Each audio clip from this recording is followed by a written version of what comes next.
Ayos lang naman sa akin kung pipisan muna tayo sa bahay ng nanay mo. Naisip ko nga, mas makakapag-ipon din tayo. Kasi hindi na tayo uupa ng bahay. Nag-aalala kasi ako kay nanay mula nang matagpuan siya na walang malay sa bahay. Ako rin naman lalo na't paalis na uli ang ate mo papuntang Hong Kong para magtrabaho. Yung bayaw ko naman kasi hindi maaasahan dahil katwiran may mga anak siyang iniintindi. Hindi sa lahat ng oras lagi niya matitingnan si inay. Kung sa bagay nga, biruin mo. Katabi lang ang bahay nila Kapit-bahay pa ang nakadiskubre na walang malay ang inay mo. Ibig sabihin lang nun wala siyang pakialam at hindi man lang masilip kahit sandali si inay. Kailan nga pala tayo lilipat? Alam na ba nila na titira tayo doon?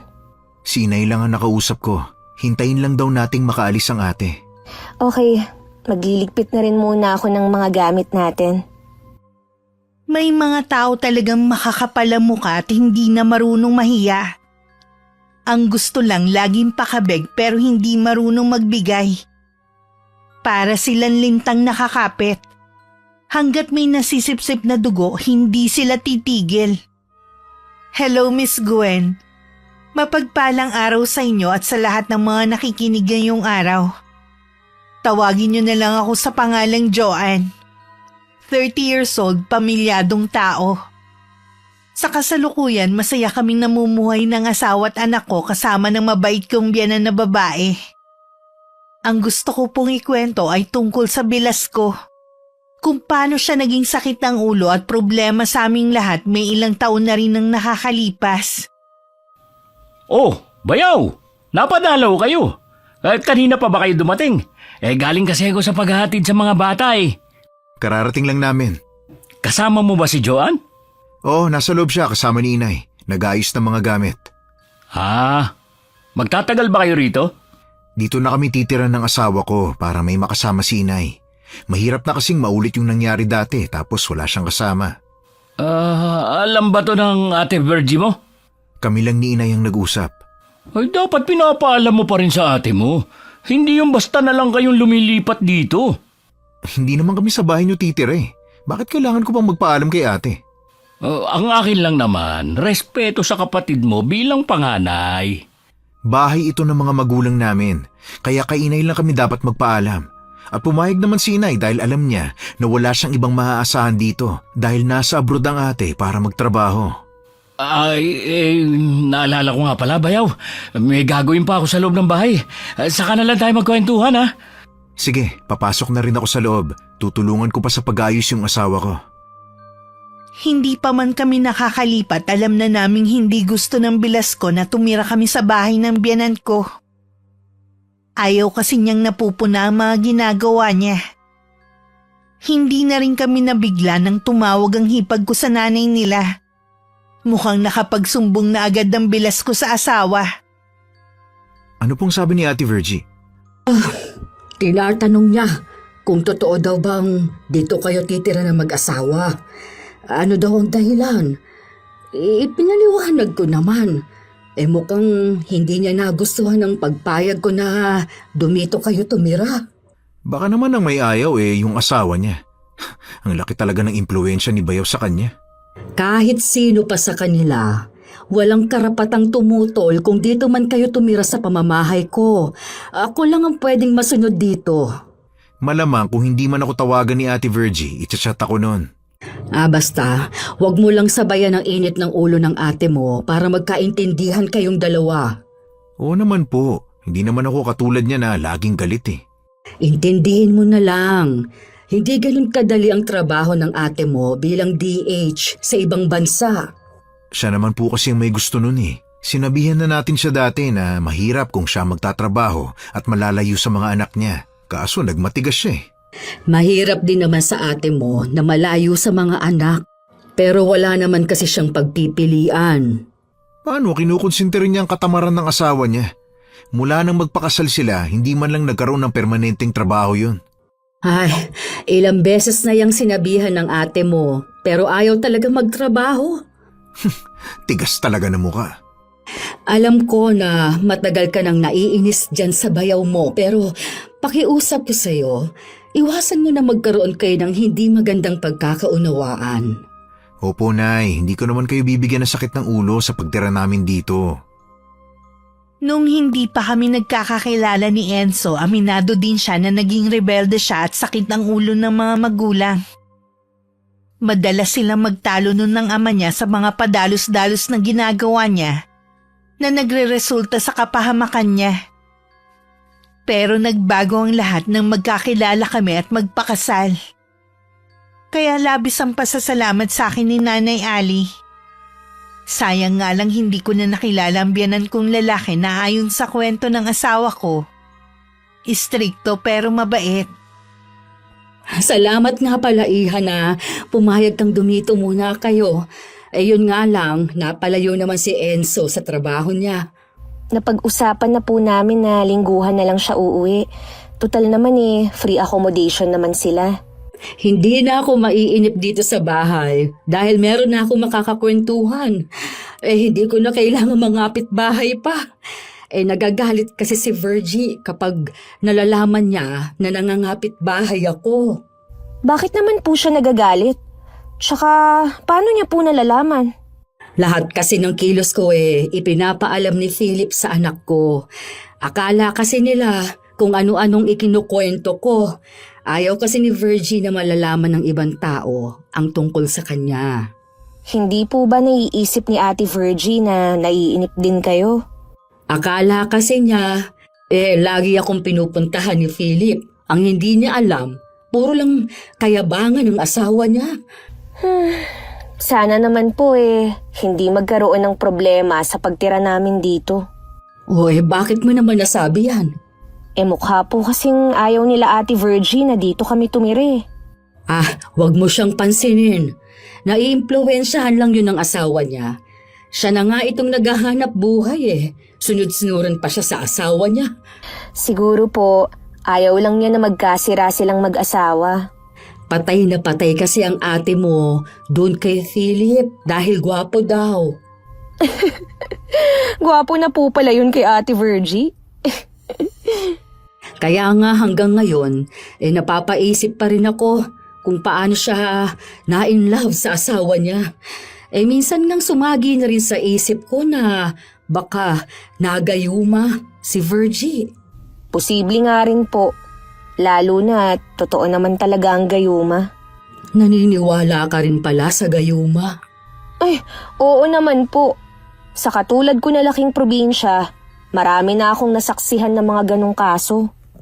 Kung tama nga ang hinala natin, mahirap na humanap pa ng lunas. 3 na kasi ang anak nila Kawawa naman kung maghihiwalay ang mga magulang nila. Hindi ko nilang binanggit pa kay Nanay Ali na biktima rin ng gayuma ang nanay ko dahilan para iwan niya kami. Sariwa pa sa akin noon ang bigla niyang pagbabago. Ang dating malambing at masayahin na babae na palitan ng pagiging bugnutin. Hanggang nabalitaan na lang namin na meron siyang kinakatagpo noon. At tuluyan na nga siyang sumama rito. Nagawa naman namin siyang dalhin sa albularyo pero wala na raw magagawa ang manggagamot. Dahil nahuli na kami ng paglapit sa kanya. 1 linggo na kaming nakatira sa bahay ng biyanan ko nang pumunta si Kuya Philip. May hinihingi siyang pabor sa biyanan namin na kung maaari pakitingnan ng mga anak niya. Dahil may pupuntahan siya at bukas pa ang balik. Nandiyan naman si Joan Baka pwedeng pakiusapan siya na tulungan kayo sa mga bata. Saan ka ba pupunta? May reunion kasi ang mga kaklase ko nung high school. Overnight kasi sa isang resort Alam ba ni Virgie ang lakad mo? Opo. Nung 1 linggo pa ako nagsabi sa kanya. Sabi nga niya ibiling ko na lang sa inyo yung mga bata. Sige. Ako na lang bahala sa mga apo ko. Paalis ka na ba? Nakabihis ka na kasi Opo, paalis na rin ako. Nasa loob po ng bahay yung mga bata nanonood ng TV. Siya. Mag-iingat ka sa pupuntahan mo, ha? Salamat po. Sige na, aalis na ako. May oras pa talagang magliwaliw habang nagpapakahirap sa ibang bansa ang asawa. Saan po pupunta si Kuya Philip? Ay, naku, ikaw pala, Iha. Ay, para ka naman pusa. Hindi ko man lang naramdaman ang paglapit mo. Pasensya na po kayo, Nay, kung nagulat ko kayo. Ano nga ba yung itinatanong mo kanina? Kung saan po pupunta si Kuya Philip. Ang aga niyang umalis Ay, may reunion daw sila ng mga dating kaklase at bukas pa ang uwi. Ipinagbilin po ba niya sa inyo ang mga bata? Ganun na nga. Kung gusto niyo po ako na lang ang magbabantay sa kanila para hindi na kayo mapagod. Baka kasi mahirapan kang pakisamahan ng mga apo ko. Bakit naman po? Naku, medyo may mga katigasan kasi ang mga ulo at hindi sila basta-basta sumusunod. Ganun po ba? Maiwan na muna kita ha. Susunduin ko lang sila para lumipat na muna dito sa bahay. Kilala naman ako ng mga bata dahil nakikita na nila ako noon pa. Napansin kong pailalim kong tumingin ng panganay ni na Kuya Philip.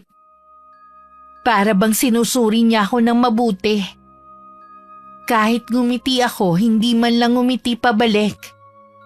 Hindi rin marunong magmano ang mga to at bumate. Ilang sandali pa, walang paalam na pumasok na ang tatlo sa kwarto. Pagpasensyahan mo na si Sam. Ganun talaga yon. Nakuha ang ugali ng ama. Ilang taon na po si Sam? 12 anyos na. Ang sumunod naman, Siyam. At 7 taon naman yung bunso. Di ibig sabihin, 2 taon pa lang po ang bunso ni Ate Virgie nung mag-abroad siya. Kasi magli5 taon na siya ron Ganun na nga. Naalala ko pa. Ay, grabing iyak niya nung umalis. Wala pa po akong anak, pero ramdam ko yung sakit na nararamdaman ni ate nung mahiwalay siya sa mga anak niya. Sana naman hindi yun mangyari sa akin. Huwag kang matakot.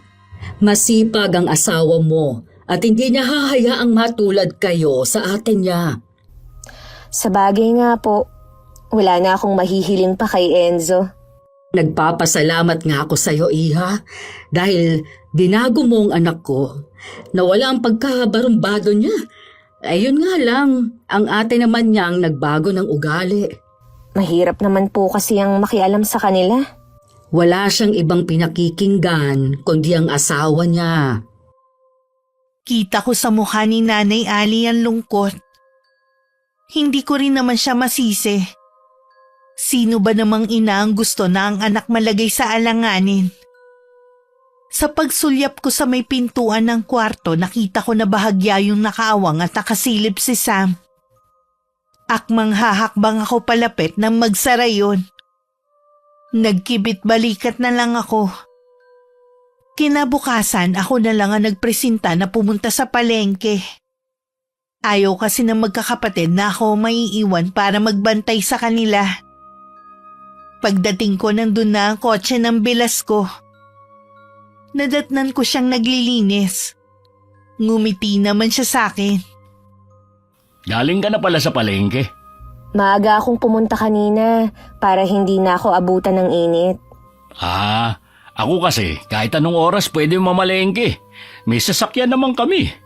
Mabuti nga kayo, nakapagpundar na ng sasakyan. Malaking tulong din kasi yan Di ba malaki naman na sahod ni Bayaw? Bakit hindi pa kayo kumuha ng sasakyan? Hindi namin priority ang pagkuha ng sasakyan. May pinag-iipunan kasi kami Pwede nyo naman sigurong pagsabayin Madali lang naman ang paghuhulog. Etong sa amin nga, 2 taon na lang, matatapos na. Meron pa kaming pinag-aaral na 3 niyan. Sa private school pa sila pumapasok niyan. Wala pa naman kayong anak Plano rin namin yan, pero hindi muna ngayon. Siguro, bahay ang pinag-iipunan nyo, no? Maganda nga kung ganun. Dahil hindi naman tama na makipisan pa kayo kay Nanay Ali. Kaya lang naman kami dito tumira dahil walang kasama si nanay. Nag-aalala si Enzo na maulit na naman yung nangyari dati. Na walang nakaalam ng nangyari sa kanya. Hindi na naman naulit yun. At saka, nandito naman ako natitingin sa biyanan natin. Okay lang naman kay inay na dumito muna kami. Tuwang-tuwa nga siya Ang kaso nga, ayaw ni Virgie na nandiyan kayo. Bakit naman ayaw ni Ate Virgie? Hindi ko alam. Baka ang ibig niya sabihin, may asawa na si Enzo kaya tama lang na bumukod na kayo. Sana naman, maintindihan niya na walang ibang magmamalasakit sa nanay niya kundi kami. Dapat pa nga siguro magpasalamat siya eh. Nandito nga kasi ako. Nabanggit nga ni inay na kahit magkatabi lang ang bahay niyo, hindi mo man lang siya binibisita. Tako, hindi totoo yan. Tuwing pagkahatid ko sa mga bata sa eskwelahan, lagi ko siyang sinisilip. Siya itong laging wala kaya hindi niya alam. O sige kuya, may iwan na kita ah. Aayusin ko pa kasi itong pinamili ko eh. Sige. Bigla tuloy nasira ang araw ko sa pakikipag-usap ko sa bilas ko. Hindi na nahiya na harapan niyang sinabi na ayaw niya kaming tumira dito. Tingin ko sa kanya merong itinatago na ayaw naming malaman. Kinalma ko na lang ang sarili ko at isinantabi muna ang nararamdaman kong inis sa kanya. Isang gabi narinig kong may kausap sa cellphone si Nanay Ali sa may veranda.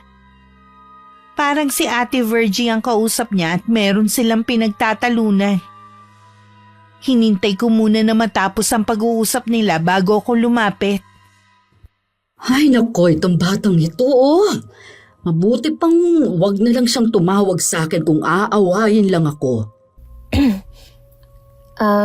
Nay, si Ate Virgie po ba yung kausap niyo? Oo, iha. Nagsumbong pala sa kanya si Sam. Ayun, galit na galit sa akin. Ha?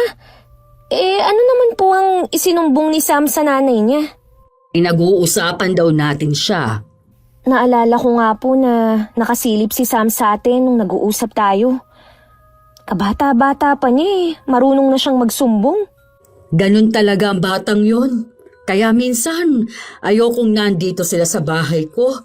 Huwag niyo po sanang mamasamain Pero sa tingin ko, hindi pinapangaralan ni Kuya Philip ang mga anak niya. Kapag pinagsasabihan ko naman kasi ang mga bata, ako pang lumalabas na masama. Kung ayaw po nilang pinakikialaman niyo sila, huwag na lang silang humingi ng pabor sa inyo. Huwag niyo nang alagaan ng mga anak nila kapag may lakad si Kuya Philip. Baka sakali po na maisip nila na importante rin kayo. Tama ka, iha. Sa totoo lang, mula nang dumating kayo, kahit papaano gumaan ang buhay ko. Yun naman po ang dahilan kung bakit kami lumipat dito Kaya please po, relax lang kayo, ha? Kasi sa tuwing tumatawag si Virgie, inaaway ako dahil sa sumbong ng asawa at mga anak.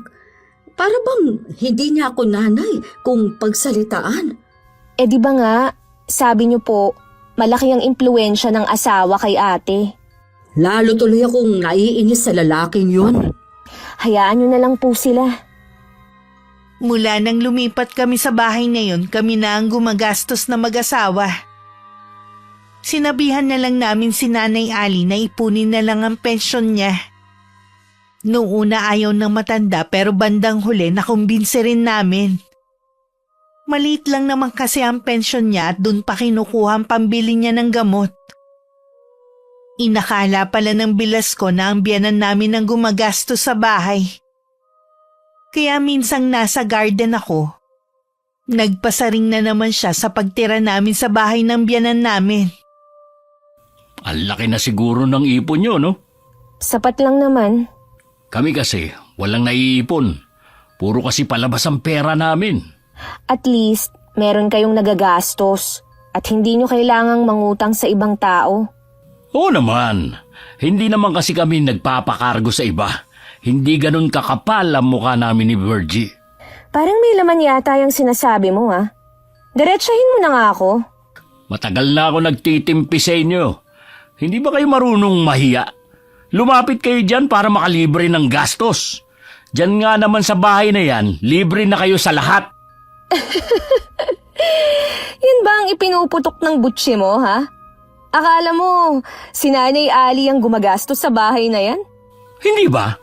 Para sabihin ko sa'yo, Kuya Philip, mula nung lumipat kami rito, kami na ang gumagastos. Hindi naman siguro lingid sa'yo na maliit lang ang pensyon ng biyanan natin. Huwag mo kaming itulad sa'yo na buong buhay na lang umaasa sa asawa, imbis na ikaw ang magtaguyod sa pamilya nyo. Ano ba pakialam mo? Eh ikaw, ano bang pakialam mo sa pagtira namin dito? Wala akong pakialam. Si Virgie nga kasing ayaw na nandiyan kayo. Paano kasi?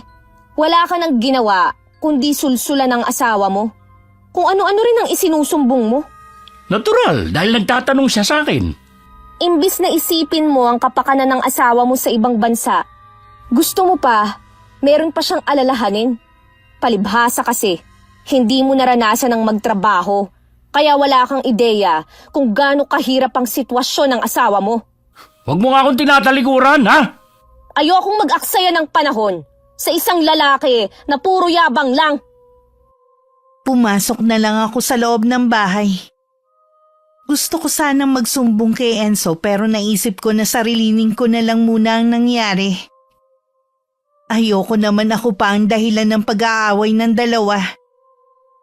Kung ako iniisip ko ang kapakanan ng pamilya, kabaliktaran naman ng bilas ko.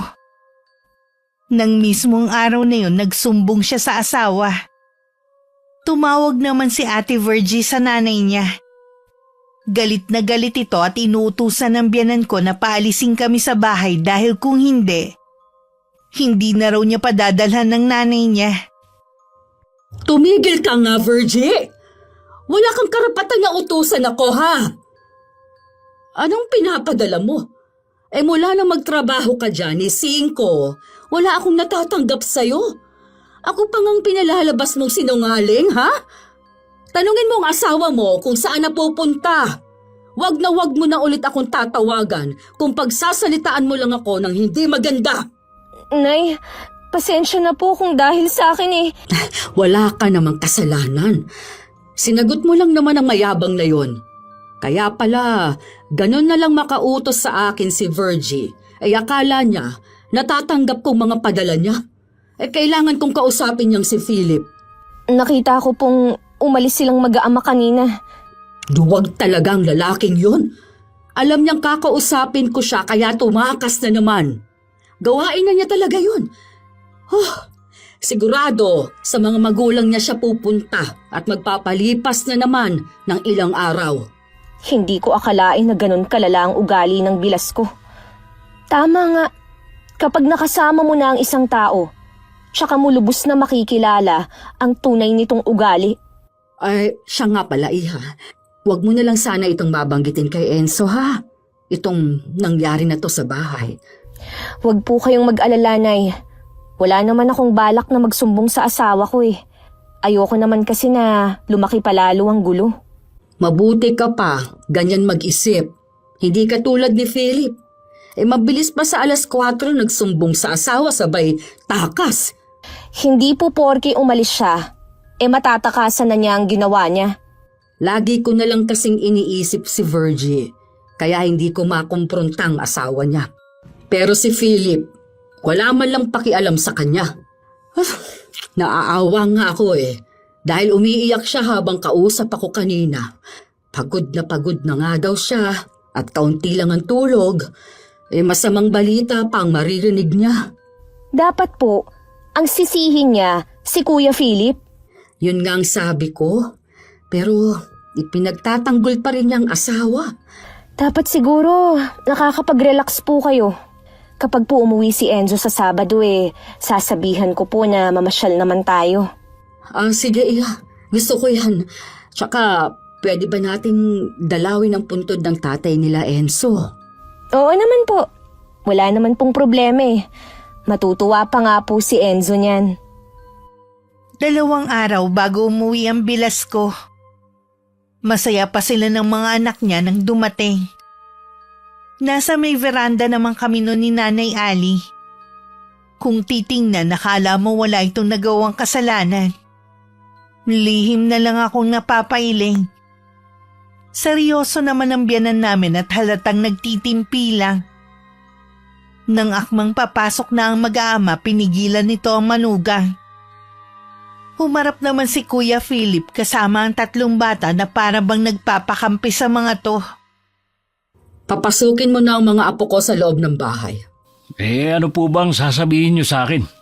Ang sabi ko, papasukin mo ng mga bata sa bahay ninyo. Ayokong marinig nilang anumang pag-uusapan natin. O baka naman, gusto mo pang magpakampi sa mga anak mo. Mga bata, narinig nyo naman si Lola. Pumasok muna kayo sa bahay. Sam, ayusin mo na yung mga dala natin, ha? Ayan, wala na po ang mga bata. Ano po ba yung sasabihin nyo? Talaga bang hindi mo na ako nirerespeto bilang biyenan mo, ha? Hindi ko po kayo maintindihan, Nay. Kaya pala ganun na lang ang tonong ginagamit sa akin ni Virgie. At kulang na lang, utusan ako dahil akala niya yung perang ipinadadala niya na para sa akin ay nakukuha ko. Kasi po, Nay, Huwag mo nang tangkain pa na magpalusot. Ang kapal pa ng mukha mo na panay sumbong ka kay Virgie. kaya lang naman po ako nagsumbong kay Virgie dahil hindi ko nagustuhan ang mga pangiinsulto ni Joan sa akin. Mula nung dumating sila mag-asawa akala mo kung sino na sila. Bakit? Naiinsulto ka ba? Kahit pa paano sila, hindi pa bigat na katulad mo. Naging 3 na ang anak ninyo, hindi ka pa rin nagbabago. Sabihin mo kay Virgie na wala kang ibinibigay sa aking pera. Tawagan mo ngayon si Virgie. Mamaya na lang po. Ngayon na, ito ang cellphone ko. Tawagan mo na siya. Ayoko na dahil sa pera, mag-aaway kami mag-ina. Nay naman, maliit na bagay lang naman po yun Ibibigay ko naman po sa inyo yung pera. Huwag ka nang marami pang sinasabi. Tawagan mo na ngayon ang asawa mo. Dahil kung hindi, palalayasin kita sa bahay ninyo. Huwag mong kalilimutan na ang kinatitirika ng bahay ninyo ay pag-aari ko pa rin. Walang nagawa si Kuya Philip kundi tawagan ng asawa niya. Napilitan din ng Bilasco na aminin kung saan niya dinadala ang pera na para sana sa biyenan namin. Dinig namin ang galit na boses ni Ate Virgie. Marami pa tong sinabi sa asawa bago tinapos ang tawag. Masaya na po ba kayo na dahil sa inyo, kaya kami nagkakagulong mag-asawa ngayon? Sisihin mo yung ugali mo na meron ka. Pinapalampas ko lang ang mga ginagawa mo dahil kay Virgie. Pero sa pagkakataong ito, hindi na. Maiwan ko na po kayo. Aasikasuhin ko pa ang mga anak ko. Kinagabihan, pumunta ulit ang Bilasco sa bahay namin. Humingi siya ng dispensa sa biyenan namin at maging sa akin. Napag-isip-isip daw niya ang mga maling nagawa. Sana daw mapatawad na namin siya. Natuwa naman si Nanay Alice sa kanya. Pero ako, ibang kutob ko sa inaarte niya. Pakiramdam ko, pakitang tao lang ang ginagawa niya. Lalo na ng mga sumunod na araw na hindi kami pinapansin ng mga anak niya. Kahit ako nagulat ng irapan ni Sam ang kanyang lola. Nang sundan ko ang dalagita para sana pagsabihan, narinig kong nagtatawanan pa ang mag-ama. Mukhang si Kuya Philip pa talaga nagtuturo sa anak kung paano maging bastos sa kanilang lola. Sinarili ko na lang muna ang nalalaman ko. Hanggang dumating na si Enzo at sinabi kong gusto kong ipasyal ang nanay niya. Kung gusto nyo mag-camping na lang tayo. Ayos lang yan sa akin. Namimiss ko na nga rin ang mag-camping Gusto ko yan, anak, para maiba naman. Hihiramin ko na lang yung sasakyan ni Insan para may magamit tayo. Dala-dalawa naman ang sasakyan nun Sabihan niyo lang ako kung anong mga dadalhin natin na pagkain at ako nang bahala. Sige, maiwan ko na muna kayo. Titignan ko lang ang pinakukuluan kong baka. Sige po, Nay. Ipagluluto ka raw ni Inay ng paborito mong nilaga. Yan ang isa sa mga namimiss ko kay Nanay Ay, siya nga pala. Kamusta kayo dito sa bahay? Ayos naman. Hindi ba tumatawag sa'yo si Ate Virgie? Hindi ko pa pala nababanggit sa'yo na blinak niya ako sa messenger. Nagtalo kasi kami nung huling tumawag siya sa akin Oh, ano naman ang pinagtalunan nyo? Huwag mo na lang mababanggit kay Inay Gusto niyang umalis tayo sa bahay na to. Parang gustong angkinin ni ate ang bahay at lupa namin dahil siya daw ang mas may karapatan dahil siya ang panganay. Nag-aral naman ang ate mo, pero parang hindi niya ginagamit. Paano nga kasi sinusulsulan ng asawa? Wala na siyang ginawa kundi maging sunod-sunuran sa bayaw kong inutil. Gusto ko na ngang kausapin eh. Kaya lang pagdating ko biglang pumasok sa loob ng bahay nila. Hindi yun haharap sa'yo. Dahil alam niyang may nagawa siyang kasalanan sa'yo. Hindi man ngayon pero kailangan mag-usap kami. Dadalawa na nga lang kami magkapatid ni ate. Ayokong magkalayo pa ang loob namin nang dahil lang sa kanya. Iba nga kasi ang ugali ng bayaw mo. Sobrang kapal ka mo ng mukha niya. Kinabukasan pagkatapos ng almusal namin tsaka kami lumakad. Wala rin ang mag-aama at nauna pang umalis sa amin. Akala siguro ni Kuya Philip sa bahay lang maglalagi ang asawa ko kaya umiwas siya. Bago kami nagpunta sa campsite, dinalaw muna namin ang puntod ng ama ni Enzo. May 1 oras din kami doon bago umalis. Nag-overnight kami sa campsite at nakita ko naman na nag-enjoy si Nanay Ali. Ay, salamat mga anak. Dinulan ninyo ako sa napakagandang lugar na ito. Ulitin po natin to sa susunod, Nay. Oo ba? Sana kasama na natin ang ate mo at ang mga apo ko. Ay, malabo po yan sa tingin ko. Hindi naman mahilig si Kuya Philip sa mga ganito eh. Sa bagay nga. Tsaka, mas gusto nilang kasama ang pamilya ni Philip kaysa sa atin. Malamang doon sila nagpunta. Nakakausap niyo po ba si ate? Oo, pakiramdam ko nga may problema ang ate mo na ayaw niyang sabihin. Gusto ko sanang ibalik yung dati na lagi kaming nagkakausap. Kaya lang, lagi daw siyang busy. Baka kasi pati pakikipag-usap sa inyo ipinagbabawal ng asawa niya. Nanay ako, walang masama kung mag-uusap man kami ni Virgie. Meron nga pala akong ibabalita sa inyo. Pasensya na kung puputulin ko muna ang pag-uusap niyo Nung 1 araw ko pa kasi ito nalaman. Hinintay ko lang ang pagkakataon na ito. Ha? Anong ibabalita mo sa amin ni Nanay? Palagay ko magandang balita yan. Aba, iba ang kislap ng mga mata mo at ngiti. Ganun na nga po. Sabihin mo na, mahal. Huwag mo na kaming bitinin. Nalaman ko na buntis na ako. Magkakaanak na tayo, Enzo. Ha? Buntis ka? Ay, sa wakas! Magkakaapo na rin ako sa inyo. Ano ka ba, Enzo? Hoy, natulala ka na dyan. Yes! Sa wakas, magiging tatay na rin ako! Dinabati ko kayo. Yun lang ang masasabi ko. Dahil alam ko naman na magiging mabuti kayong mga magulang. Salamat po, Nay. Kailangan siguro mag-uwian na ako para pagdating ko maalagaan kita. Huwag kang ang OA dyan. 2 buwan pa lang naman itong tiyan ko Kaya ko naman ng sarili ko.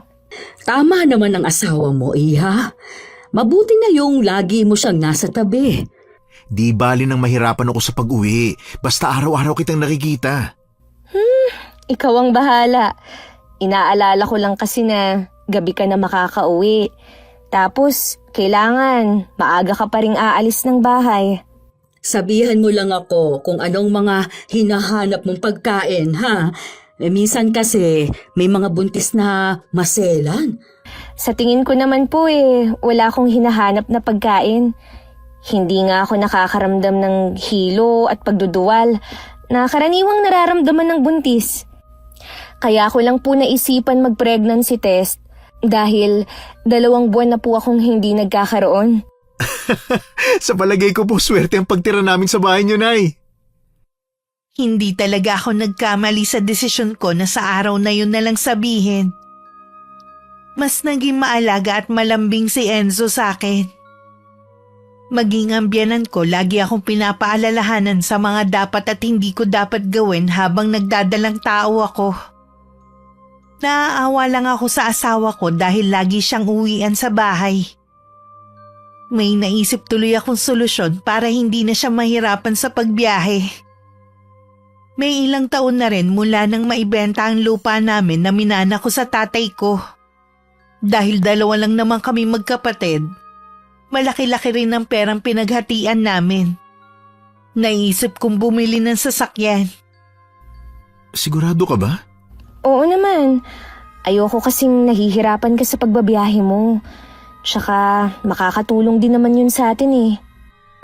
Nakakahiya naman na pera mo pang gagamitin natin. Eh ano, mag-asawa naman tayo. Ang pera ko, pera mo na rin. O sige, basta ako nang bahala sa bahay natin at sa iba pa nating kailangan. Tingnan mo nga, 2 linggo ka palang nag-uuwian. Pumayat ka na. Kulang din kasi sa tulog eh. Pero kapag may sasakyan na tayo, hindi na ako laging nagmamadali. Tama bang narinig kong kukuha kayo ng sasakyan? Opo, Nay. Ang akala ko ba, bahay ang priority ninyo? Si Joanne naman po ang bibili. Yung perang pinagbentahan ng bahay at lupa nila ang gagamitin namin. Ganun ba? Makakasakay naman ba ako kung sakali? Oo naman po. Salamat naman kung ganon. Kasi sa sasakyan ng ate mo, ni minsan hindi pa ako nakakasakay. Lagi na lang ang kamag-anak ni Philip ang hinahayaan niyang sumakay. Ate mo naman ang naguhulog. Ay, napakakapal talaga ng bayaw ko para pagdamutan kayo. Kapag po may sasakyan na tayo, kahit saan nyo gustong pumunta makakapunta na tayo. Madalas lang naman na sa palengke ako pumupunta Ihahatid pa rin po namin kayo. Tuluyan na nga lumayo ang mga bata sa amin. Kahit kasi tawagin namin sila para magmerienda, hindi sila pumupunta. Minsan narinig ko pang sinabi ni Sam sa lola niya na ang lolo at lola lang daw nila sa side ng amang tinuturing nilang kamag-anak. Balak ko sanang pagsabihan ng bata pero pinigilan ako ng biyanan ko. Bastos po ang batang yun eh. Hindi tama ng pagsalitaan niya kayo ng ganon. Hayaan na lang natin. Si Virgie na lang ang kakausapin ko. Pasalamat nga sila. Nagkaroon sila ng mabait na lola. Iba na talaga ang ugali ng mga kabataan ngayon. Palagay ko po, tinuturuan din ng ama. Hindi naman siguro, Iha. Narinig ko po minsan si Kuya Philip Talaga? Pambihira naman siya. Wala na ngang trabaho. Hindi pa maturuan ng magandang asal ang mga anak. Kung ayaw po nila na pumunta rito sa bahay para magmerienda, wag na lang natin silang pilitin. Ipaaalam ko pa rin ito kay Virgie. Bahala na kung paniwalaan niya ako. Matinding pagtatalo ang naganap sa pagitan ng mag-ina. Hindi kasi naniwala si Ate Virgie sa sumbong ng nanay niya. Sumama naman ang loob ng biyanan ko dahil sa masasakit na salitang binitiwan ng anak. Nadatnan ko pang umiiyak si Nanay Ali sa sala habang hawak ang cellphone niya. Hindi po ba naniwala sa inyo si Ate Virgie? Hindi lang yun. Parang hindi niya ako nanay. Pagkatapos ko siyang dalhin ng 9 na buwan sa sinapupunan ko, inalagaan at pinag-aral. Ito pa ang igaganti niya. Ang sigawan ako, dadaig ko pang ibang tao. Wala na po akong ibang naiisip kundi pansamantalang putulin niyo muna ang ugnayan sa kanila. Maiisip din po niya balang araw ang mga mali niyang sinabi sa inyo. Wala na talaga siyang ibang pinaniniwalaan kundi ang asawa niya. Naaawa man ako sa kanya dahil alam ko na pinipirahan lang siya ng asawa at pamilya nito. Siya naman ang bulag sa pagmamahal dito. Hindi niya makita ang mga mali ni Philip. Bulag na nga po siya sa pagmamahal. Hindi na niya naiisip na naliligaw na ng landas ang mga anak niya. Magpapahinga na muna ako at sumikip kasi ang dibdib ko. Nay, gusto niyo po bang dalhin ko kayo sa ospital? Teka lang tatawagan ko si Enzo. Huwag na, Iha. Ayos lang ako. Pahinga lang ang kailangan ko. Sigurado po ba kayo? Oo naman. Kahit anong pilit ko, ayaw talagang magpadala sa doktor ni nanay. Binantayan ko na lang siya sa silid niya hanggang makatulog siya. Hindi naman ako mapakali hanggat hindi ko nakakausap si Kuya Philip. Kaya lumabas ako para harapin siya. Nagkataon namang nasa labas siya ng bahay at may kausap sa cellphone. Nang makita ako, agad na siyang nagpaalam sa kausap sa kabilang linya. May kailangan ka? Sumama ang pakiramdam ni inay dahil sa pagsagot-sagot ni Sam sa lola niya.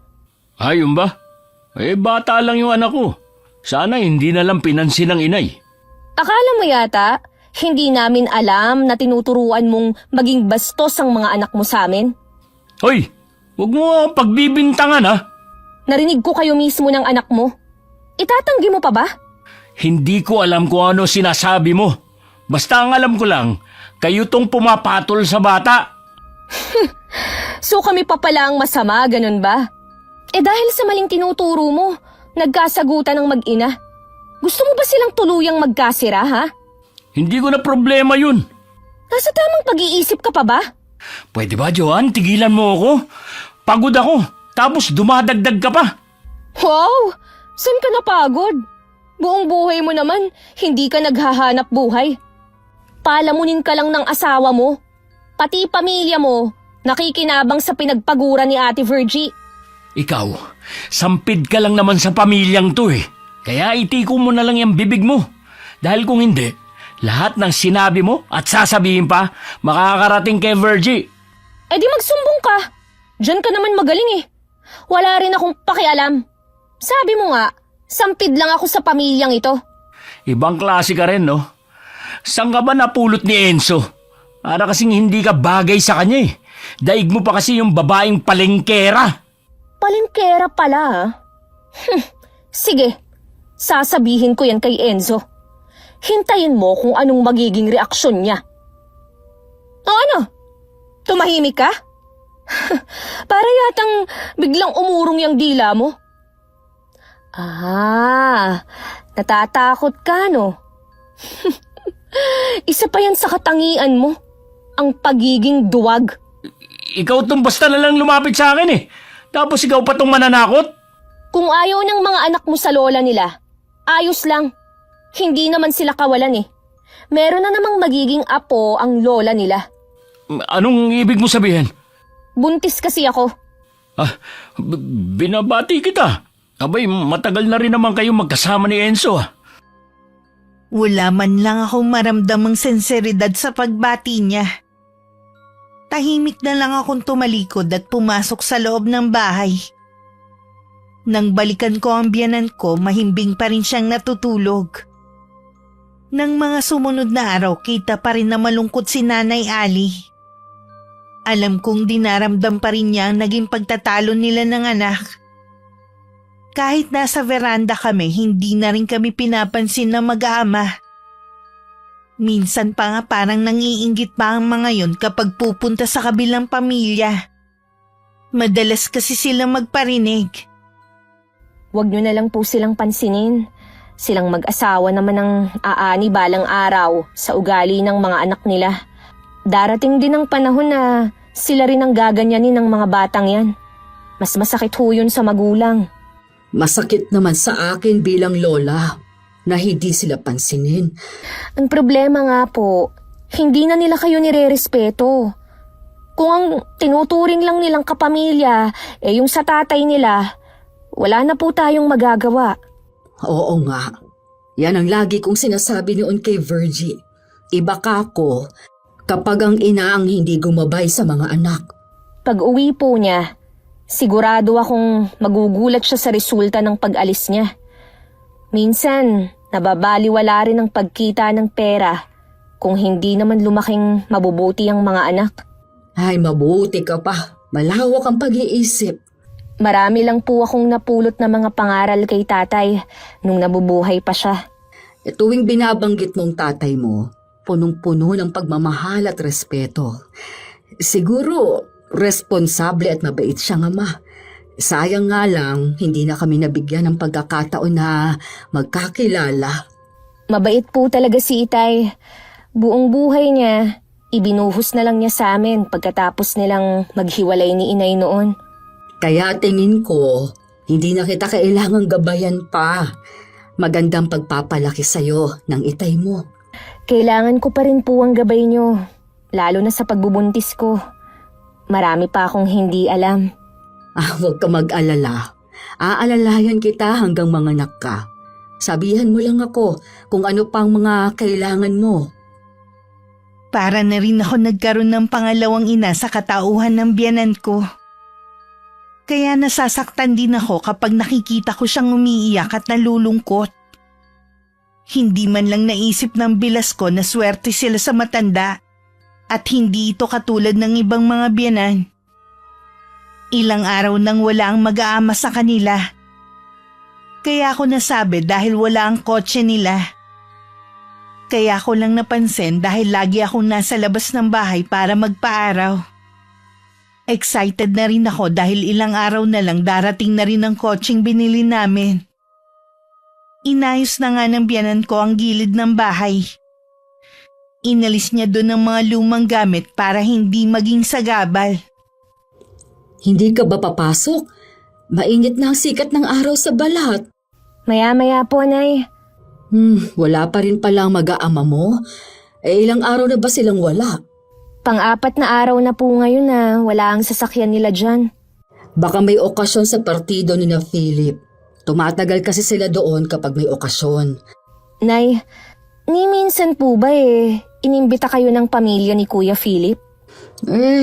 Maliban nung kasal ng dalawa, hindi na ulit ako nakatungtong sa kanila.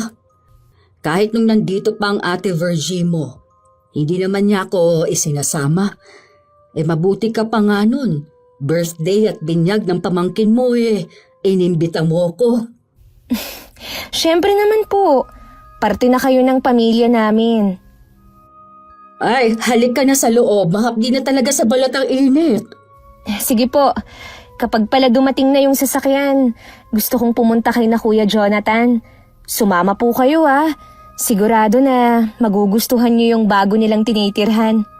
Lumipat na pala sila ng bahay? Doon po kasi sa dati, umuupa lang sila.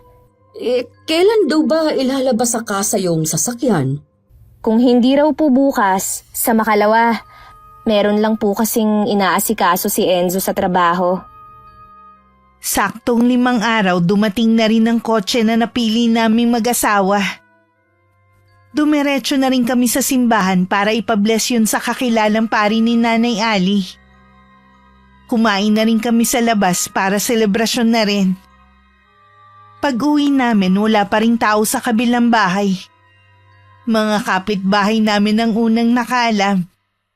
Naalam ko agad na totoo ang saya nila para sa amin.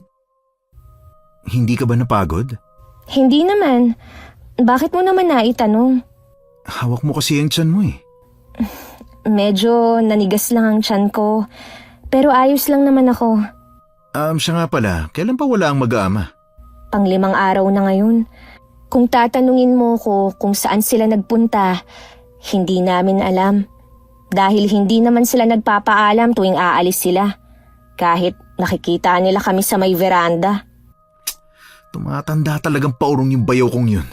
Hindi na rin namin sila pinakikialaman. Dahil sa ipinapakita ng mga pamangkin mong kabastusan sa nanay mo. Wala naman kasi silang matututunan sa tatay nilang makapal. Anong ituturo nun na maganda? Kawawa pa rin syempre ang mga bata. Dadalhin kasi nila yun hanggang paglaki At yun din ang sasalamin sa mga magulang nila. Di anihin nila. Wala naman dapat sisihin kundi sila rin Pwede bang sa araw na wala kang pasok dalawin naman natin si Kuya Jonathan? Oo naman, isama natin si Inay. Sinabihan ko na siya. Sa pang-6 na araw may tumigil na kotse sa tapat ng gate. Akala ko may bisita kaya lumabas ako para tingnan. Pero ganun na lang ang gulat ko nang bumaba si Kuya Philip at mga bata. Kahit nakita nila ako na nakatayo sa labas ng bahay ni hindi man lang sila sumulyap sa akin. Tuloy-tuloy lang sila sa bahay nila.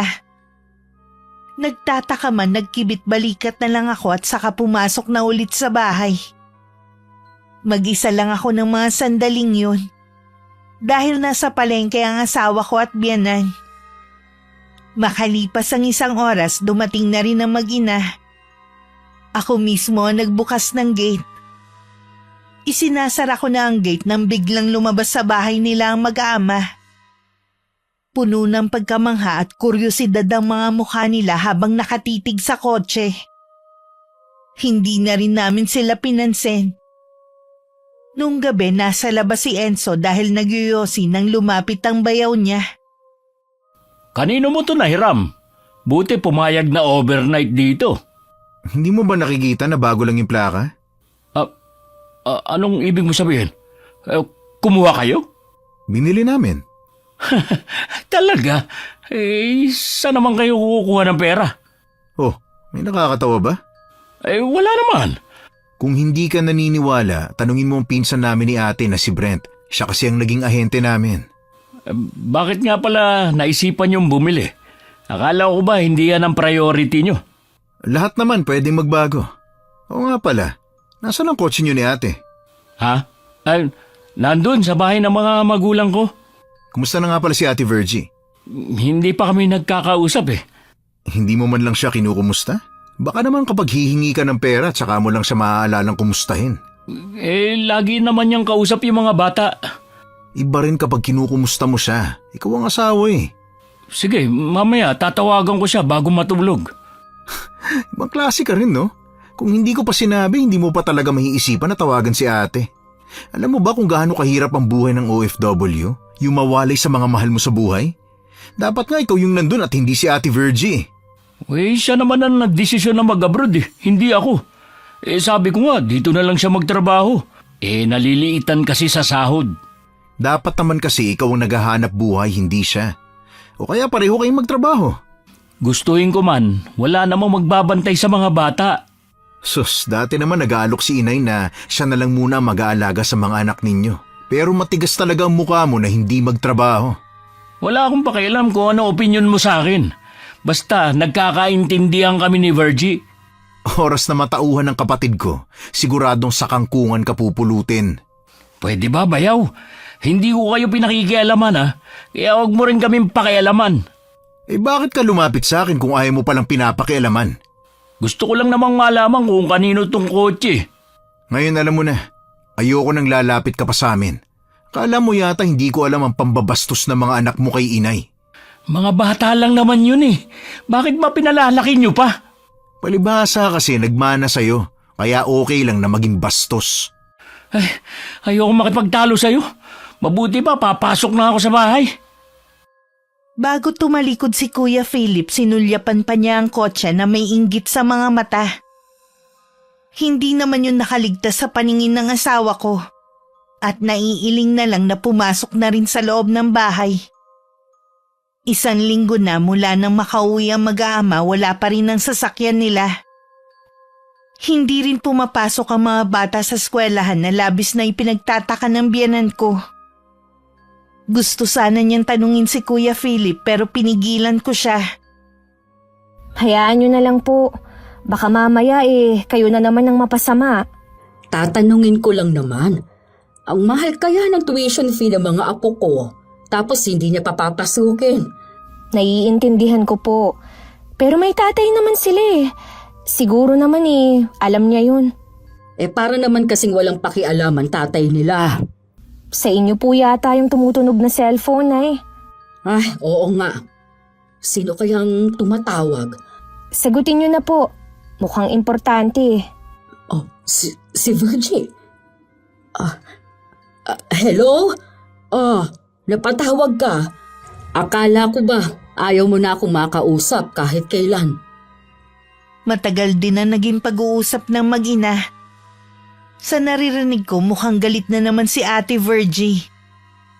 Minsan naiisip ko pinaglihi ba siya sa sama ng loob.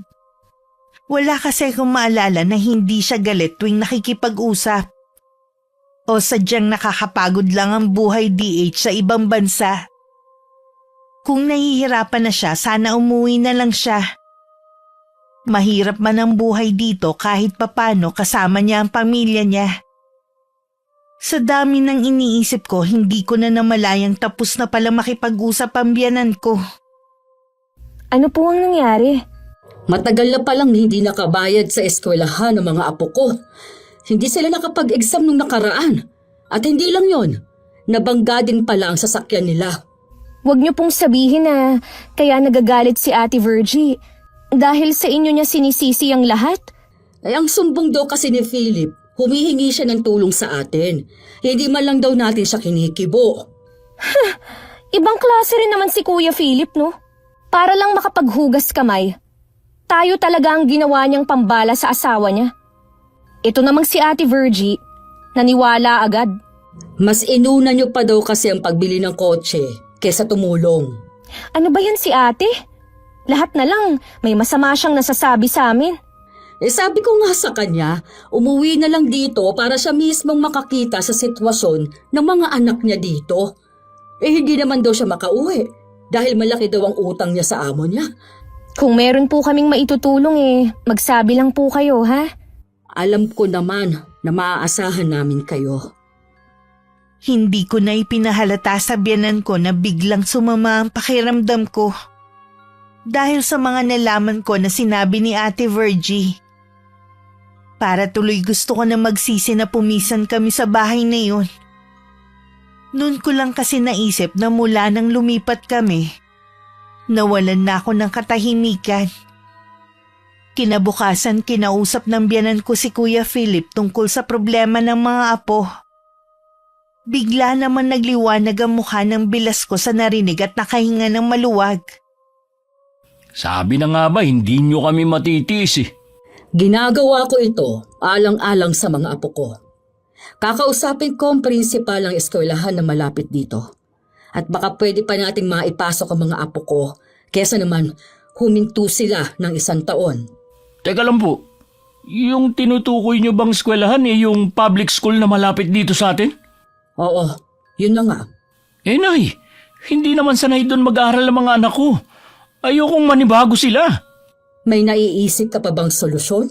Akala ko kasi mag-o-offer kayong bayaran ng balanse ng mga bata sa eskwelahan na pinapasukan nila. Alam mo namang maliit lang ang natatanggap kong pensyon. Hindi ko kakayahanin yun. Mabuti nga, sinasagot na ng mag-asawa ang gastusin dito sa bahay ko dahil sapat lang pambili ng gamot ko ang pera ko. Pasensya na po, Nay. Pero hindi ako papayag na ilipat sa public school ang mga anak ko.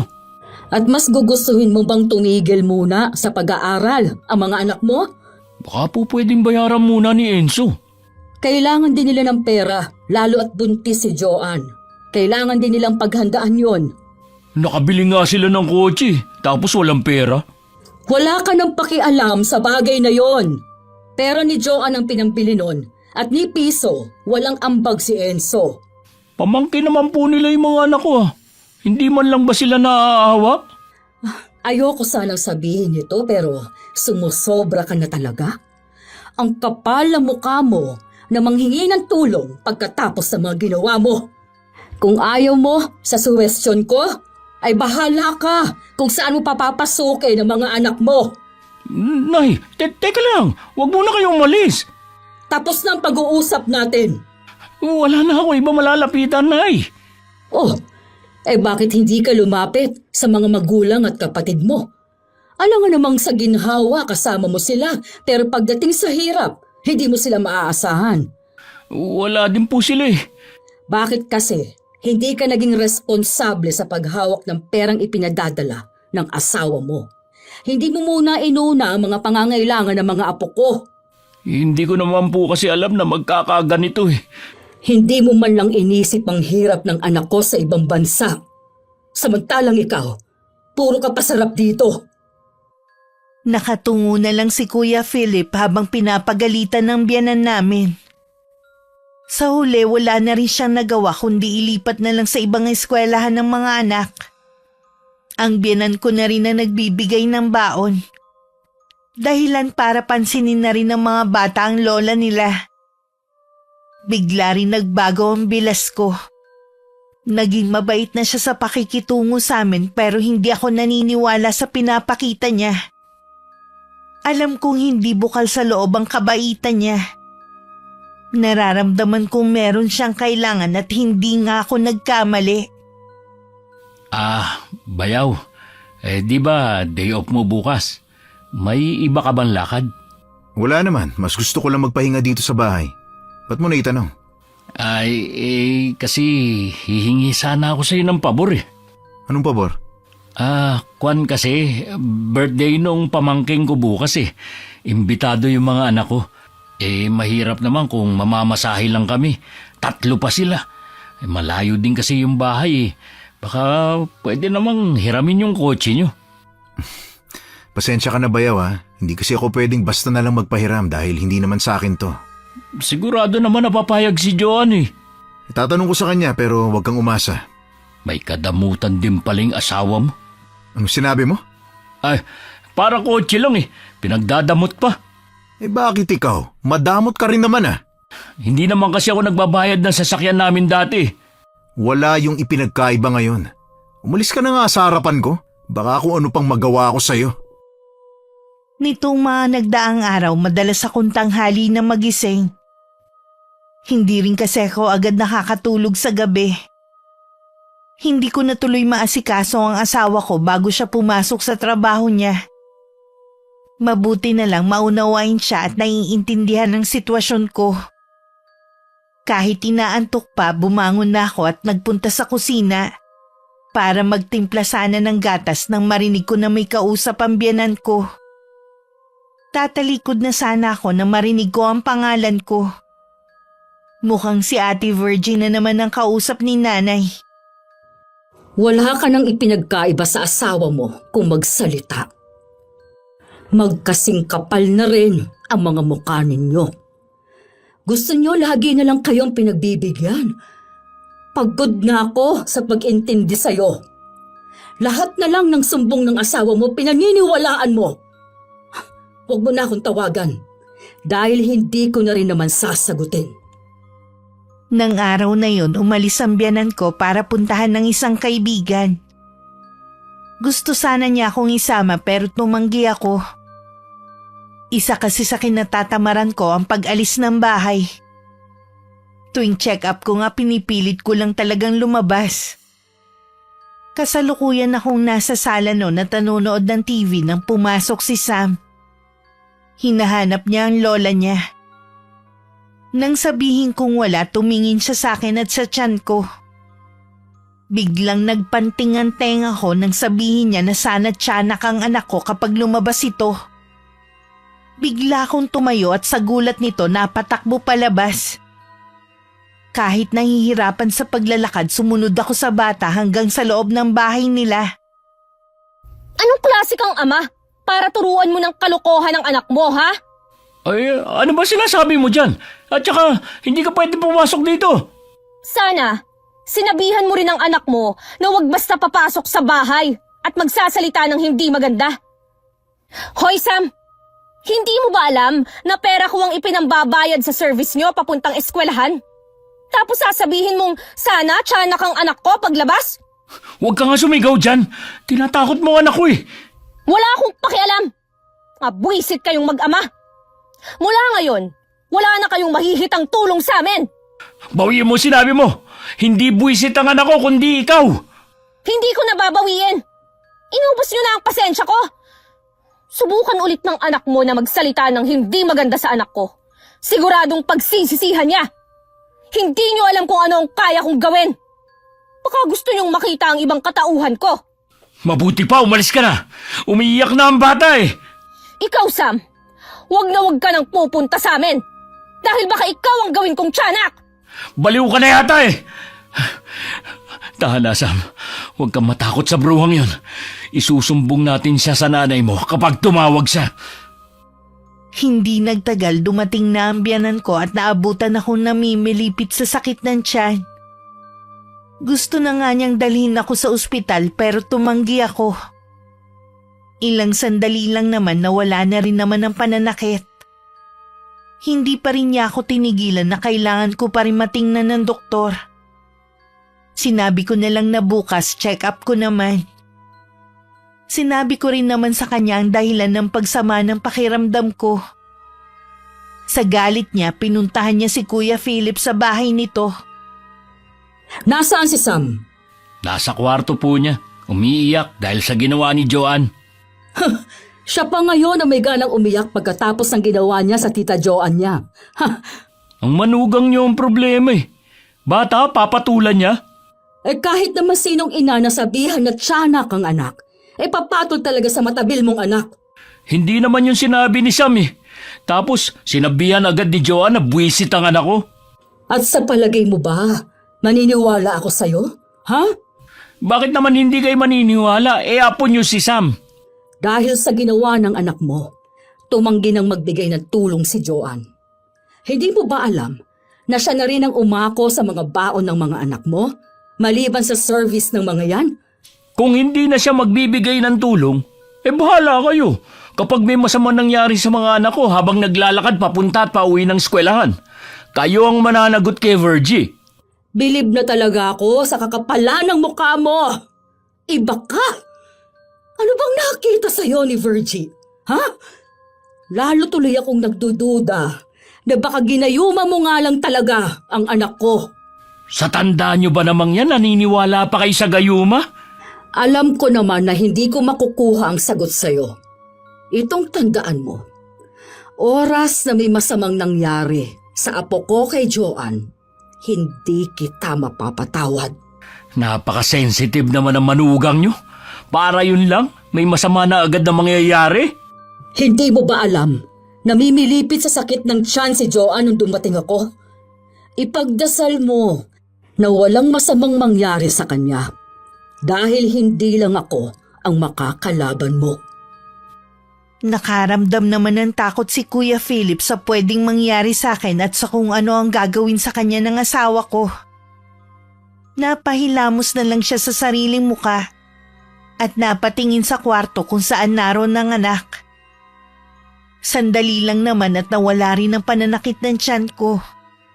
Pero nung gabi hindi na ako nakakain dahil bigla na namang kumirot. Nang dumating si Enzo, dinala na nila ako sa ospital. Binigyan naman ako ng pampakapit ng doktor at kinabukasan na pinayagang makauwi. Narinig mo naman ang sinabi ng doktor ha? Bawal muna sa'yo ang magkikikilos. Oo, narinig ko naman ang mga bilin niya. Ay, tinakot mo talaga ako. Akala ko mawawala na sa atin ang baby natin. Ibig sabihin, para talaga siya sa atin. Alam mo, bigla ko lang naisip kung umalis na lang kaya tayo dito. Paano ang inay mo? Di isama natin siya. Hindi naman ako matatahimik kung maiiwan siya dito, no? Sabihin mo kay inay kung ano ang desisyon mo. Susundin ko. Napupuno na rin kasi ako sa bayaw ko at ngayon naman sa pamangkin ko. Walang dapat sisihin, kundi si Kuya Philip. Dito ka muna ha. Lalabas lang ako. Kung balak mong kausapin si Kuya Philip, sa tingin ko wala namang mangyayari eh. Parang hindi naman kasi pumapasok sa utak niya yung mga sinasabi natin. Bibigyan ko lang siya ng leksyon para alam niya kung saan lulugar. Sige na, magpahinga ka na lang. Ano? Enzo, bumalik ka! Hayaan mo na lang siya! Hindi na pinansin ni Enzo ang pagtawag ko sa kanya. Nag-aalala man hindi naman ako makasunod sa kanya para pigilan siya sa balak niyang gawin. Umaasa na lang ako na pipigilan sila ng biyanan ko. Paglabas ni Enzo, tumuloy siya sa bahay ng bayaw niya. Sakto namang palabas ng pinto ang lalaki kaya agad siyang binigwasan ng asawa ko. Aray, bakit mo ako sinuntok? May gana ka pa talagang magtanong ha? Kaya nga nagtatanong kasi hindi ko alam eh. Kung natuluyan na wala ang anak namin ni Joanne, hindi lang yan ang aabutin mo sa akin. Baka nakakalimutan mo. Asawa ko ang ate mo. Wala ka talagang galang. Hindi ka naman talaga karapat dapat igalang. Wala kang ang buto para itaguyod ang sarili mong pamilya. Wala ka nang pakialam sa bagay na yan. Walang pakialam ha?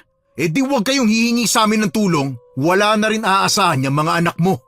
Makakaraos din kami. Ngayon lang naman kami nagipit eh.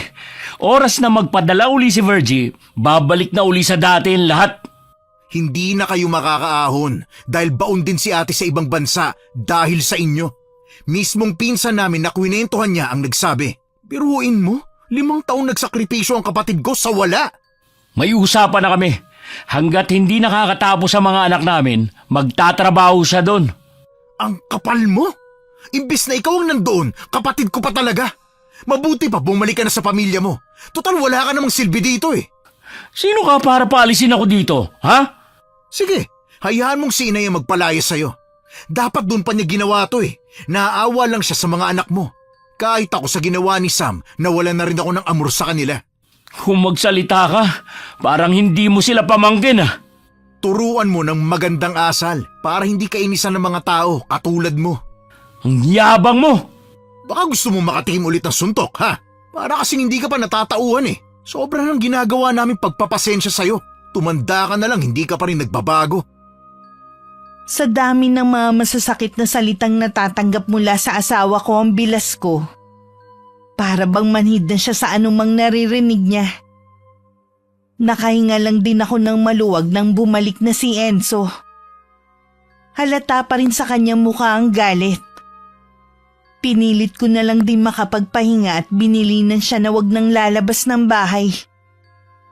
Epekto siguro ng gamot na iniinom ko, mabilis akong inantok at nakatulog. Dun lang tumayo si Enzo at lumabas ng silid namin. Gusto niyang kausapin ng nanay niya tungkol sa pagpapaalis kay Kuya Philip. Masyado naman yatang malupit ang gusto mo mangyari, anak. Tanggapin na lang po natin na hindi na magbabago ang asawa ni ate. Ayoko lang kasi nalalabas na meron akong kinakampihan sa inyo. Sa maraming pagkakataon, lagi naman si Ate Virgie ang pinapaboran niyo noon. Pero kahit kailan, wala kayong narinig sa akin. Ang inaalala ko lang kasi ang mga apo ko. Mga pamangkin mo sila. Kahit ganun katigas sa mga ulo nila. Ayaw naman nilang makinig sa inyo. Eh di dun sila sa kamag-anak ng tatay nila. Paano naman ang pag-aaral nila? Baka lalo silang maguluhan kung aalis na naman. Nawalan na kasi ako ng amor para sa kanila. Basta yun ang desisyon ko. Kung hindi niyo po magagawa na paalisin sila, kami na lang ang lalayo. Pwede po kayong sumama sa amin. Alam mong hindi ko magagawang iwan ang bahay na ito. Nandito lahat ng alaala ng tatay ninyo. Hindi naman po habang buhay na mawawala kayo sa bahay na ito. Hayaan mo. Pag-iisipan ko yung sinabi mo. Pasensya na po kayo, Nay, kung naiipit kayo sa sitwasyon namin. Ilang araw lang naman bumuti-buti na ang pakiramdam ko. Hindi pa nga lang ako pinapayagang lumabas ng biyanan ko. Nasa silid pa ako noon nang marinig ko ang ingay sa labas. Dahil sa kuryosidad, lumabas ako. Nasa sala na ako nang makita kong sinisigawan ni Sam ang lola niya. Grabe talaga ang batang yun. Dapat talaga, tinuturuan na siya ng leksyon. Bago pa ako tuluyang makalapit sa may pintuan, nakita kong itinulak ni Sam ang matanda dahilan para mawalan ng balanse at matumba. Siguro napalakas ang pagkakatulak niya. Kahit ang bata natulala sandali bago lumapit ang ama na nandun lang pala at hindi man lang inawat ang anak. Dahil nabigla rin ako, hindi agad ako nakakilos sa kinatatayuan ko. Napansin kong hindi pa rin bumabangon ang biyanan ko, yun pala nawalan siya ng malay. Nang makalabas ako at malapitan siya, wala na ang mag-ama. Humingi na lang ako ng tulong sa mga kapitbahay para madala sa ospital si Nanay Ali. At saka ko tinawagan si Enzo. Kamusta na si Inay? Wala pa rin siyang malay. Sabi ng doktor, maayos na raw ang lagay niya. Nag-request pa rin ako ng CT scan para masiguro na wala talagang pinsala ang ulo niya. Ano bang nangyari? Nakita ko na sinisigawan ni Samang lola niya. Bago pa ako makalapit, naitulak na niya si Inay. Tapos bigla na lang silang nawalang mag-ama. Sa mga kapitbahay ako humingi ng tulong. Mapapagalitan ko talagang batang yon. Enzo, huminahon ka. Baka mamaya, ikaw pa ang mabaliktad eh. Hindi ko naman pwedeng palampasin ang ginawa niya kay Inay. Walang dapat sisihin, kundi ang bayaw mo. At mali niyang pagpapalaki. Hayaan na lang natin na ang karma ang maningil sa kanila. Pagkatapos ng mga nangyari, sigurado na paaalisin na sila ng inay sa bahay nila. Dahil kailangan ko pang uminom ng gamot, nauna na akong umuwi ng bahay. Pagdating sinulyapan ko pa ang kabilang bahay. Saradong-sarado yun pero alam kong nasa loob lang ang mag-aama. Pagkatapos ko uminom ng gamot, isinagawa ko na ang plano ko. Kailangan matapos ko ang orasyon bago umuwi ang mag-ina. Gamit lang ang kandila at litrato na isagawa kong kulam na magpaparusa sa bilas ko. Natutunan ko yun sa aking lola na nanay ng tatay ko. Natatandaan ko pa ang sinabi niya noon. Gagamitin ko lang ang kaalaman ko sa mga taong masasama at gusto kong bigyan ng leksyon. Salamat po, Lola Caridad, sa ipinamana niyo sa akin. Gagamitin ko lang po ito ngayon para turuan ng leksyon ang taong ubod ng kapal ng mukha. Pangako, ito na ang una at huli na gagamitin ko ang kaalaman kong ito. Hanggang makauwi si nanay sa bahay, hindi man lang nagpakita ang mag-aama sa amin. Nalaman naming nagalit pala si Sam sa lola niya dahil nalaman ng bata na wala nang tutulong sa kanila. Ayaw daw nito na maglakad papunta at pauwi ng eskwelahan. Kung ano-ano na daw ang sinasabi nito. Hindi lang inaasahan ng matanda na itutulak siya ng apo. Hindi na rin namin napigilan si Enzo na sumugod sa kabilang bahay. Pero hindi inaasahan ng asawa ko ang madaratnan. Sa bungad pa lang ng pinto, umaalingasaw na ang kakaibang amoy.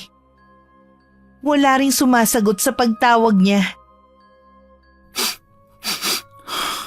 Ano bang amoy yun? Hindi ba sila naglilinis ng bahay nila? Kuya Philip! Nasaan kayo? Huwag mo akong taguan! Alam kong nandyan ka! Enzo, nandito ako sa kwarto. Nandyan ka lang pala? Kanina pa ako tawag ng tawag, hindi ka man lang lumalabas. Ganyan ka ba talaga? Kuya Philip? Anong nangyari sa'yo? Tulungan mo ko, Enzo. Hindi ko alam kung ano nangyayari sa akin.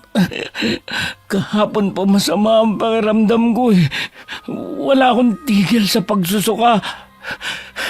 Hindi rin ako makakain dahil lasang kalawang yung pagkain.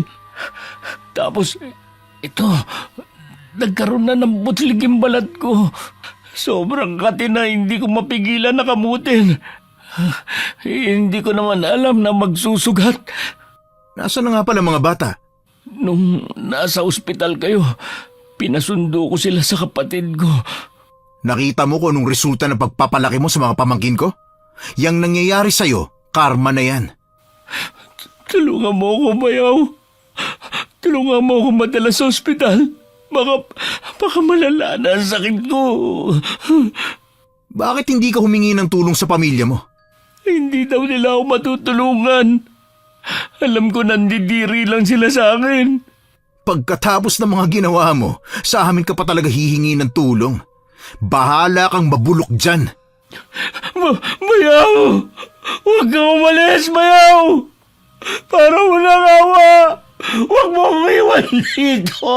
Huwag mo akong iwan, Enzo! Parang bingi na walang narinig si Enzo sa pagmamakaawa ng bayaw niya. Pagdating sa bahay, ikinuwento naman niya ang nangyayari kay Kuya Philip. Tahimik lang ako at hindi nagbibigay ng anumang opinyon. Kahit masama ng ginawa ng bilas ko, nag-aalala pa rin ang biyanan ko sa kanya. Hindi mo siya dapat iniwan doon. Dalhin mo na siya sa ospital. May pamilya naman siya. Hayaan yung silang magdala sa kanya sa ospital. Sabi mo nga, parang wala namang pakialam ang pamilya niya sa bayaw mo. Paano? Puro pakabig lang ang pamilya niya, parang siya. Ngayon, wala nang mahihita sa kanya. Hindi na siya makahingi ng pabor. Anak, ako na ang nakikiusap. Dalihin mo na si Philip sa ospital para magamot na. Sa kwento mo pa lang, malala ng bayaw mo. Alam ko na naging masama siya sa atin, pero Huwag natin siyang gantihan ng masama din. Oo na, sige na. Pero pagkatapos nito at hindi pa rin siya nagbago, pasensyahan na lang kami. Hindi ko na siya ituturing na bayaw. Dinala na nga ng asawa ko ang bayaw sa ospital. Pagdating doon, inasikaso naman sila agad. Medyo nailang pa nga si Enzo dahil nakilala siya ng ilang nurse doon. Sa ospital din kasi na yun namin dinala si Nanay Ali. Okay naman lahat ng pagsusuri sa bilas ko. Binigyan lang siya ng gamot at ointment. Pinaiiwas rin muna siya sa mga malalansang pagkain. Hindi maiwasang magtaka ni Enzo dahil kung siya ang tatanungin, alam niyang malala na ang lagay ng bayaw. Pero sa tingin ng mga doktor na sumuri, hindi naman malala ang sakit nito. Anong sabi ng doktor?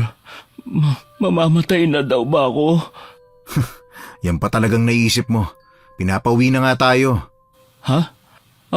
Ang ibig sabihin, hindi naman pala malala ang sakit ko? Yun nga ang pinagtataka ko eh. Pero doktor sila, mas alam nilang nangyayari sa'yo. Sinuri ka naman nila ng mabuti. Salamat nga pala, bayaw. At dinala mo ako dito sa ospital. Ginawa ko lang to dahil sa pakiusap ni Inay. Sa kanya ka magpasalamat. Pag-uwi natin, magpapasalamat din ako sa kanya. Hindi ka lang dapat magpasalamat sa kanya. Humingi ka rin ng tawad sa mga nagawa mo. Habang pauwi, palaisipan pa rin kay Enzo ang naging pagsusuri sa bayaw niya. Para kasing may mali. Pagdating, inalalayan pa niya ang lalaki hanggang makapasok sa loob ng kwarto nito. Bago bumalik sa bahay namin. Sinabi naman niya lahat sa ina ang naging pagsusuri ng doktor at maging ang pagtataka niya.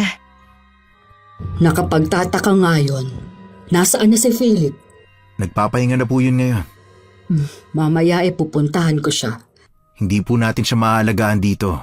Dapat doon muna siya sa pamilya niya. Kahit ako na lang din ang maghatid sa kanya. Tsaka, dapat siguro magpasuri din siya sa albularyo. Baka kasi sumpa ang nangyayari sa kanya.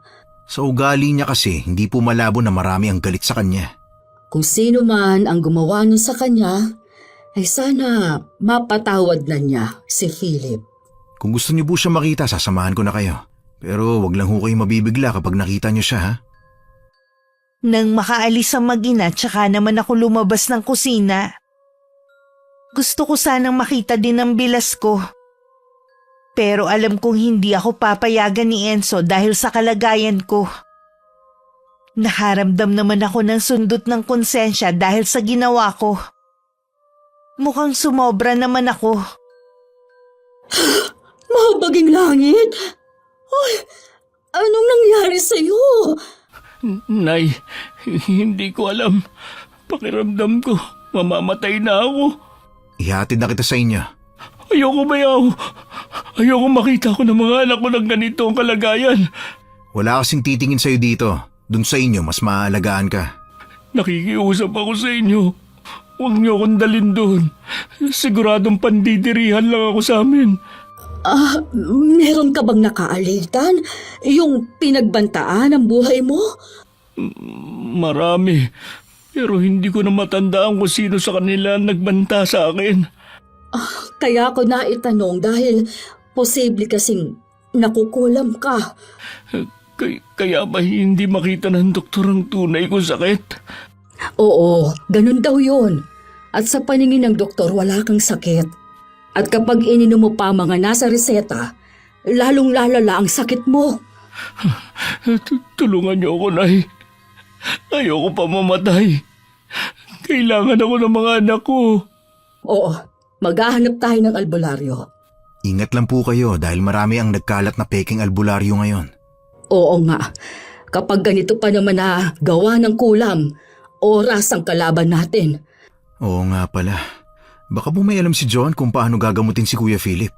Yung lola po kasi niya may alam sa kulam. Manggagamot daw yun nung nabubuhay pa.